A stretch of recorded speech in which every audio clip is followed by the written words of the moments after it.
Quels sont vos plus beaux souvenirs de cette très longue carrière? Mes plus beaux souvenirs de quoi? De mon boulot que j'ai fait? Oui, de votre boulot en général. Il n'y a rien de spécial. J'ai tout aimé.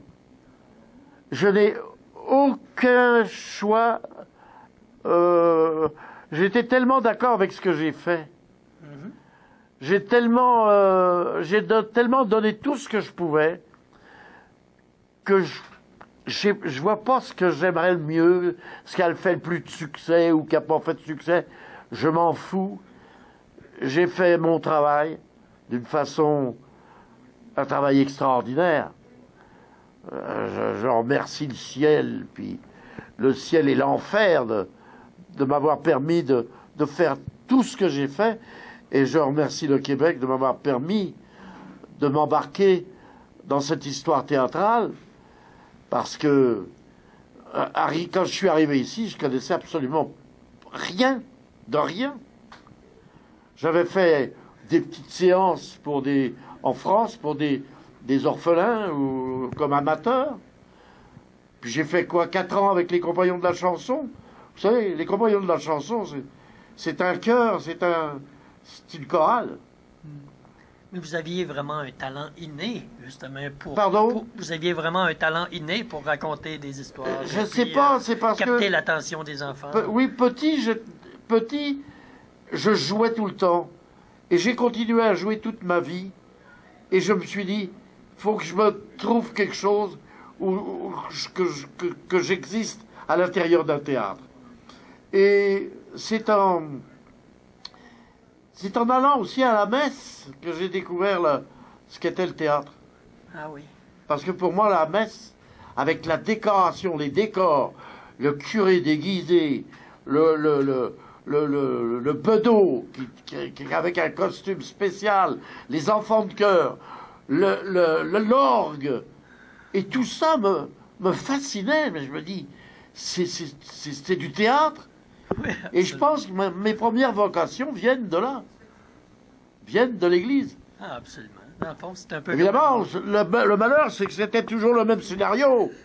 Ça, c'était un peu plus plat. Ouais, c'est un peu à ça que Mais j'étais pour en venir. le décorum que j'ai découvert à l'intérieur de l'église catholique, j'ai trouvé ça extraordinaire.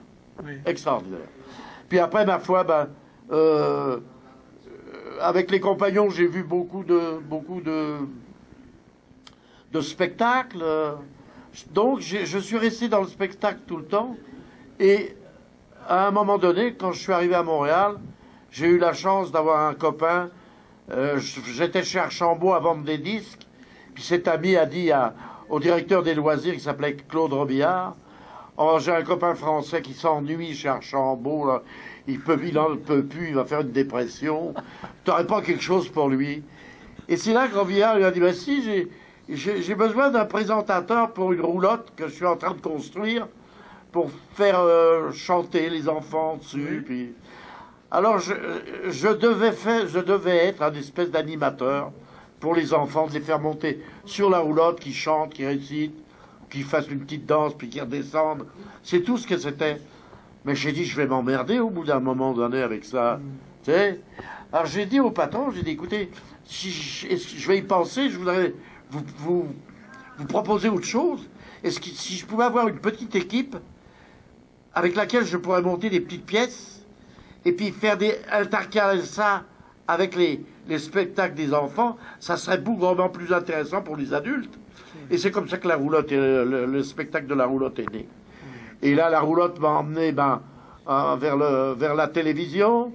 La télévision m'a emmené vers le théâtre. Après, j'ai acheté une synagogue pour faire un petit théâtre, parce que les jeunes, on n'avait pas d'endroit pour y aller. Moi, pour faire du théâtre, il fallait que je loue la salle de Jean Gascon ou d'un autre, enfin d'autres salles de spectacle.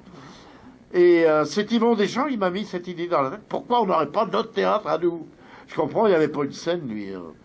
Alors finalement, j'ai acheté cette synagogue, qui est le théâtre de Katsu, qui existe encore, Oui, absolument. et dont je suis très fier, évidemment. Vous avez été propriétaire, Ouais. copropriétaire, je pense? J'étais propriétaire, oui. À la fin, j'ai eu des grosses dettes, alors avec un voyage à Paris qui m'a coûté les yeux de la tête. Alors j'ai revendu le théâtre à la compagnie qui a racheté le théâtre, puis moi j'ai pu payer mes dettes. Et puis sauver le 4 sous en même temps. Excellent. C'est toute une histoire. Un gros merci, ça Ben, va je vous en prie. intéressant de vous Ça m'a fait plaisir. discuter.